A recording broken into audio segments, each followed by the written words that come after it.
Programme मध्य मुकाबले में खुश आमदेद। मैं हूं रबिया एहसन और मेरे साथ मौजूद है रऊफ क्लासरा। और आज के प्रोग्राम में जिन टॉपिक्स पे हम बात करेंगे उसमें सबसे पहले 9 में मुकदमात, इमरान खान शाह महमूद कुरैशी पर फर्द जुर्म आयद करने का फैसला, 6 फरवरी तारीख मुकर्रर। इमरान खान ने जरदारी शरीफ खानदान के केसेस की भी रोजाना की बुनियादों पर समाअत का मुतालबा कर दिया। 190 मिलियन पाउंड केस में बानी पीटीआई का आज जज से क्या मुकालमा हुआ, इसके ऊपर बात करेंगे। इसके अलावा बात करेंगे इलेक्शन के बाद पीपल्स पार्टी पीटीआई मुमकिना इत्तेहाद, इमरान खान का बिलावल भुट्टो जरदारी की हिमायत से वाज़े इनकार, सियासी महाज पर इल्जामात की गूंज बढ़ गई, शेर कहता है कोई और उसके लिए शिकार करे, बिलावल का गुजरात जलसे में नून लीग पर वार, इशारा किस तरफ था। इसके अलावा बात करेंगे मुल्क में हालिया टारगेट किलिंग में भारत मुलव्विस, पाकिस्तान का दावा, सेक्रेटरी खारजा ने इंडियन सपोर्ट से पाकिस्तान में कत्ल गारत के सबूत पेश कर दिए। और इसके अलावा बात करेंगे मौजूदा इलेक्शन बेमकसद इंतशार के अलावा कुछ नहीं देगा, साबिक वजीर आजम शाहिद खाकान अब्बासी ने खतरे की घंटी बजा दी। जबकि सीनियर सियासतदान जावेद हाशमी के घर पर पुलिस का छापा, दामाद समेत घर के मुलाजिमीन गिरफ्तार। मुस्तकबिल के हालात में सुधार आएगा या हालात मजीद बिगाड़ की तरफ जाएंगे, ये अहम मौज़ूआत हैं जो आज के प्रोग्राम में शामिल करेंगे। क्लास अब starting from the political scenarios. जलसों का सीजन चल रहा है। आज शहबाज शरीफ मंडी बहाउद्दीन में, मरियम अपने हलके में जो उनका लाहौर वाला हलका है, इसके अलावा जो बिलावल हैं वो हमें नजर आए गुजरात में जलसा करते हुए। सो एक कैंपेन, एक इलेक्शन का माहौल तो नजर आ रहा है। अच्छा, वैसे तो होती रहती है एक दूसरे के ऊपर तनकीद, और जाहिर है इलेक्शन से पहले तो करनी ही पड़ती है, मजबूरी है, लेकिन कुछ आज बड़ी सख्त किस्म की तनकीद हुई। एक तरफ बिलावल ने ये तनकीद की नून लीग के ऊपर कि उन्होंने कहा कि एक साफ नजर आ रहा है जिस तरह वो इंडिपेंडेंट आज़ाद उम्मीदवारों को मिलाने की कोशिश कर रहे हैं, उनको ल्योर कर रहे हैं। सिमिलरली उनका ये कहना था कि मैं जब आता हूँ इक्तदार में तो सबसे पहले मैं सियासी कैदियों को छुड़ाऊंगा। सो वो एक सिंपैथी वोट वो कोशिश कर रहे हैं हासिल करने की। दूसरी तरफ वो ये भी बात कर रहे हैं कि जो नून लीग के वोटर हैं वो अगर वोट को इज्जत देना चाहते हैं, अगर इस बयानिए के हामी हैं, तो वो तीर पे ठप्पा लगाएं।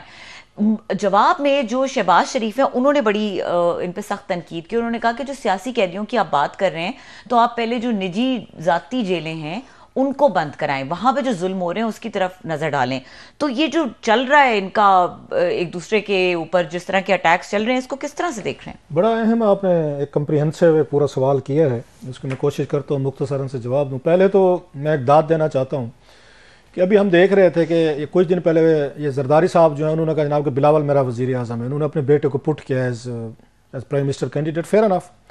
आज बिलावल साहब ने कहा है कि मेरा सदर का उम्मीदवार जो है ना वो मेरा अब्बा हजूर होंगे। सो ये तो बाप बेटे ने बैठ के एक दूसरे को ओहदे दे दिए, अभी से दे दिए, फेयर एनफ अगेन।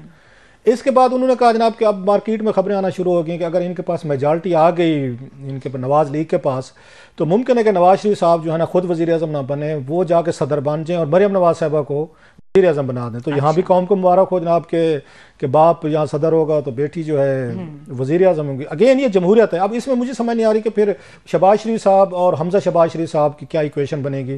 तो सुनने में ये आ रहा है कि अगर इस तरह के अरेंजमेंट्स होते हैं तो शहबाज शरीफ साहब हैं एज ए फायर फाइटर के तौर पर, क्योंकि दुनिया भर में या एस्टेब्लिशमेंट हो या मीडिया या अदालतें सबके साथ वो चल लेते हैं, मतलब हर एक के साथ जो मैं कहता हूँ देते पुतरेते दोनों साइड में झुमर शुमर मार ली जाती है डेमोक्रेटिकली।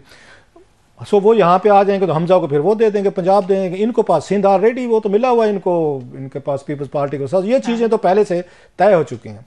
अब इसमें जो एक अहम चीज़ मुझे मतलब ये दिन भी पीपल्स पार्टी पे आने थे कि बिलावल भुट्टो साहब ने अपनी जीत के लिए इमरान खान के वोटर को कहना था कि आप जो है ना हमें वोट दें। अच्छा, वोट मांगने में हर्ज नहीं है, किसी भी पार्टी का लीडर जो हो वो किसी से वोट मांग लेता है, लेकिन लगता ये है कि बिलावल की जो स्ट्रेटजी है वो यही है कि जनाब कि आपका जो ये ब्रेव हार्ट थे, ग्लैडिएटर थे, वन मैन आर्मी थे, वन मैन डेमोलेशन स्क्वाड जिन्हें कह लें, खान साहब वो तो जेल में है, आपकी पार्टी का बल्ला भी नहीं है, आपको उम्मीदवार भी नहीं है, आप अपने उम्मीदवारों से कुरान पाक पे हलफ ले रहे हैं, आपको पता भी नहीं है कल को उम्मीदवार आपका है या नहीं है, कल को जीत भी गया आपका वोट लेके वो तो जाके किसी और साइड पे मतलब उसको वही वाली बात जो वीगो डाले वाली बात आज शायद खाकान अब्बासी साहब ने की थी, वीगो डाला उसको उठा के ले जाएगा। और अगर थोड़ी सी ज्यादा एफर्ट की तो जहांगीर तरीन साहब का जहाज तो खड़ा है जो पहले भी काम आता रहा है खान साहब के, तो अब की दफा हम उसको एक्टिव कर देंगे। सो बिलावल उनको डरा रहा है और ये बता रहा है कि जनाब के हम लोग कंपैरेटिवली ज्यादा पॉलिटिकल हैं, हम ज्यादा डेमोक्रेट है। अच्छा, बिलावल की थोड़ी सी क्रेडेंशियल इसलिए भी इनको हम वेट दे सकते हैं कि 2008 और 2013 के दरमियान तो उस वक्त मुल्क में कोई ये पॉलिटिकल प्रिजनर नहीं थे। ये है मतलब उस रिकन्सिलेशन की जो पॉलिसी थी, कोई मुझे नहीं याद पड़ता किसी पे केसेस हुई, किसी को जेल में डाला, इवन मीडिया पे भी हमें कोई सख्तियाँ नहीं थी अदालतों के साथ, बल्कि अदालतों ने तो आपको याद होगा पीपल्स पार्टी को लम्मा डाला हुआ था, एस्टेब्लिशमेंट ने पीपल्स पार्टी को लम्मा डाला हुआ था जब इनका मेमो गेट आया जिसमें शहबाज शरीफ साहब, नवाज शरीफ साहब जो हैं ये काले कोट पहन के पहुंच गए थे सुप्रीम कोर्ट कि जनाब के मेमो बनाए यहाँ पे इनके खिलाफ, गिलानी साहब के खिलाफ, जरदारी साहब के खिलाफ। सो उनका दौर दूसरा था। Historically they are better off, मतलब लगता है, अभी नहीं पता कि ये फिर आएंगे तो कैसे होंगे। बिलावल का दौर हमने नहीं देखा, बिलावल तो उस वक्त मतलब अभी उसमें से ग्रोथ में से गुजर रहे थे। अभी इन्होंने आना है, टेस्ट होना है। बिलावल ने भी इमरान खान साहब की तरह ना टेस्ट होना है। अच्छा, मेरी एक और थोड़ी सी अंडरस्टैंडिंग है, नहीं प्रिडिक्शन नहीं कहूँगा, वो गलत लफ्ज हो जाता है, रीडिंग। ये तीन लोग जो है ना जब भी पावर में आएंगे ये थोड़े से सख्त, मैं इतने कह सकता हूँ सख्त होंगे ये, मैं इससे ज्यादा आगे नहीं जाना चाह रहा।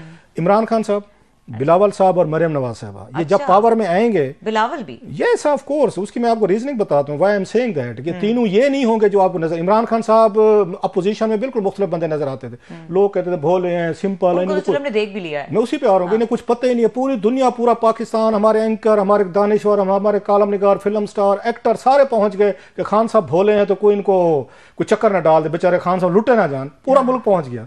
और उसके बाद जो ही वजीर आजम बने उन्होंने पूरे मुल्क को वक्ता डाल दिया। और फिर आपको याद होगा हर जगह कहते थे मुझे सारा पता है, भाई मुझे ना पता है। उन्होंने काजाकिस्तान पता नहीं कहाँ पे, किर्गिस्तान जाके उनको भी कहा कि आपको अपनी तारीख का इतना नहीं पता जितना मुझे पता है। फिर खान साहब ने पारपुर से निकाले, एस्टैब्लिशमेंट भी यही समझी थी, हमारे साबिक फौजी जनरल उस वक्त के सर्विंग, कि खान साहब तो बोले हैं हम इनको मैनूवर कर लेंगे, मैनेज कर लेंगे। खान साहब ने इधर है जनाब, मैं आपको ठीक करता हूँ, मैनेज करता हूँ। अच्छा, सेम मैं कह रहा हूँ, मरियम साहबा बनी एक again very powerful, very strong, मैं इतना ही कह सकता हूँ। और वो होंगी तो विंडिक्टिव होंगी। ऐसे बिलावल होगा। अब आप पूछेंगे वजह क्या है कि बिलावल का कह रहे हैं सारे, रीजन ये तीनों जो हैं सैडली मैं कहूँगा इनकी बहुत सारी यहाँ पे इनके असैसिनेशन हुई है, करेक्ट असैसिनेशन की गई हैं। अब देख लें, मरियम साहबा पे कंपेन चली, बिलावल साहब पे बहुत सारी चली, निक नेम रखे गए। वो तो खान साहब खुद कहते थे, आपको याद, मिमिक्री करते थे, उनका मजाक उड़ाते थे। इमरान खान साहब पे भी रखे। इन तीनों में एक चीज़ कॉमन है, वो इमरान खान साहब हूँ, बिलावल साहब हूँ, मरियम साहब हूँ, कि इनके अपोनेंट्स ने जो भी थे उन्होंने इन पे बहुत सारा गंद उछाला है। अब ऐसे ये होते जब आप अपोजिशन में होते हैं तो कुछ नहीं कर सकते, पावरलेस है, मेरा कुछ नहीं कर सकते, आपका किसी और का, जिसने भी कोई गलत बात की है। Once you come into power, अच्छा ये सैडिज्म आपके अंदर बढ़ता रहता है, नफरत, गुस्सा इकट्ठा होता रहता है और बैगेज हेवियर हो जाता है। Yes, it happens, we all are human beings. मतलब इंसान है, कोई मेरे पे बात करेगा मुझे भी गुस्सा आएगा, मुझे भी मौका मिलेगा, कोशिश करूंगा जी, अगर उसने मुझे नुकसान दिया तो मैं भी दूं। इंसानी मिजाज बता रहा हूँ, बहुत कम लोग होते हैं, कोई सूफी सेंट तो है नहीं कि अपने आपको कंट्रोल कर ले, नहीं यार के वही वाली बात के माफ कर दो, अल्लाह जो है ना ये माफ करने वालों को पसंद करते हैं। पढ़ने की हद तक तो ठीक है, होना भी चाहिए, लेकिन ऑन ग्राउंड सम टाइम नहीं होता। सो इन तीनों के अंदर जो इनके साथ इनकी फैमिलीज के अगर स्कैंडल्स है, इन पे जाती बातें की गई, जाती गुस्से निकाले गए, जाती उन पे ट्रेंड चलाए गए, बड़ी इन पे गलीज किस्म की बातें हमने सुनी, आपके सामने सारी चीजें। Once they come into power, एक साइडिज्म आपके अंदर रहता है। फिर आपके पास FIA है, फिर आपके पास इंटेलिजेंस ब्यूरो है, फिर आपके पास FBR है, फिर SHO है, फिर पुलिस है, फिर IG है, फिर डिप्टी कमिश्नर है, and then you go and fix them. Khan साहब ने ये कुछ किया जो लोग अब नहीं मानेंगे। उन्होंने अपने दौर में जो कुछ काम किया, मैं गिनवाना नहीं चाहता because he is in bad, वो तो किसी के सुनते नहीं थे। वो तो जो कुछ उस वक्त काम हो रहे थे हमने देखे। मतलब मीडिया के हवाले से एक दफा मुझे याद है फवाद चौधरी साहब बैठे थे किसी शो में, उन्होंने जो फेक खबर पे हम लाल आ रहे हैं, तो जो मतलब हमें शक होगा कि फेक खबर है उसको गिरफ्तार कर लिया जाएगा और 6 महीने उसकी बेल नहीं होगी, ये लाल आ रहे थे। फवाद चौधरी साहब ने खुद कहा हुआ। तो आगे से एंकर ने पूछ रहा कि भाई साहब अगर ये 6 महीने बाद खबर सच्ची निकल आई तो उन 6 महीने का क्या बनेगा, वहां उसकी किस्मत। अच्छा, यस, इट्स ऑन रिकॉर्ड। आज बेचारे हमारे दोस्त फवाद चौधरी साहब जेल में बैठे हुए हैं और उनकी जमानत कोई नहीं ले रहा। सो ये चीजें आप पे आती हैं। अच्छा, इनके दौर में जब ये साइबर लॉज थे ये शुरू हुए हैं जहाँ पे, ये उस वक्त आपको ज़्यादा कैप्टन सफदर जो हैं, ये उस कमेटी के इंफॉर्मेशन टेक्नोलॉजी वाली के, मेरा ख्याल वही थी, उसके चेयरमैन थे जो इनके स्पाउस हैं मरियम साहब। उन्होंने शुरू किया था कि FIA को पावर्स हैं, ये लोगों को वो करें, उन पर केसेस करें, मुकदमे करें। बाद में आने वालों ने कहा जनाब आपको ज़्यादा, खान साहब ने कहा 10 साल सजा होनी चाहिए जो फौज की या आपको एस्टेब्लिशमेंट में बात करें। इनको जो मॉडल पसंद थे वो Russian model, Chinese model and साउदीज model. अल्हम्दुलिल्लाह वो तशरीफ ले आया है। जो खान साहब ने वो विश की थी ना, वो हमेशा कहते थे मुझे साउदीज पावर चाहिए, रशियन चाहिए, चाइनीज चाहिए। वो कहते हैं one should be very careful what you wish for and you never know it may come true. तो वो विषय पूरी हो गई हैं अल्हम्दुलिल्लाह, खान साहब की भी हो गई हैं, बाकियों भी हो गई हैं। खान साहब का दौर हमने देख लिया, इट हैज़ बीन टफ दौर, अच्छा, लेकिन आने के बाद क्योंकि अनपॉपुलरिटी बहुत बढ़ी है, सो खान साहब का दौर भूल गए। मेरी यही प्रिडिक्शन ये मरियम नवाज साहब के बारे में भी है, विद ऑल रिस्पेक्ट, ये बिलावल साहब के बारे में भी है कि ये जब भी पावर में आए, ये जो डेमोक्रेटिकली बात करते हैं, ये डेमोक्रेटिकली तौर पर शायद इतना टॉलरेंस ना दिखा सकें। They will try to fix their opponents, enemies, critics, और जमहूरियत की जो बात करते हैं, आई डाउट।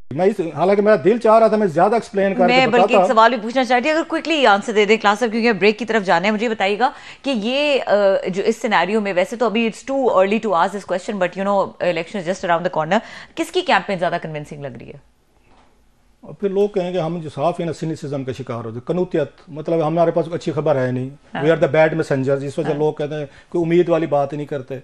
मतलब इस वक्त कंपेन अगर सिर्फ वर्बल जाए, मतलब इनके आप इनसे एक्शन ना डिमांड करें, इनसे ये ना कहें जनाब जो आप कह रहे हैं वही करें, महज इनकी गुफ्तगू लफाजी मतलब उस पे रहें कि गुफ्तगू कौन अच्छी कर रहा है। तो इस वक्त मेरा ख्याल बिलावल जो है ना वो लोगों को वो लग रहा है कि दुखती रगों पे हाथ, दुखती रगों पे उसकी तकरीर बेहतर हुई है बिलावल की। अगरचे कुछ लोग ये कह रहे हैं कि इमरान खान सानी है, उसी तरह का सख्त लफ्ज यूज कर रहे हैं, उसी तरह नवाज शरीफ साहब पे, उनकी फैमिली पे वो हिट कर रहे हैं। ओए वाला कल्चर दोबारा आ रहा है, जैसे खान साहब का भी यही स्टाइल था, उन्होंने ओए ओए करके जो कुछ हुआ।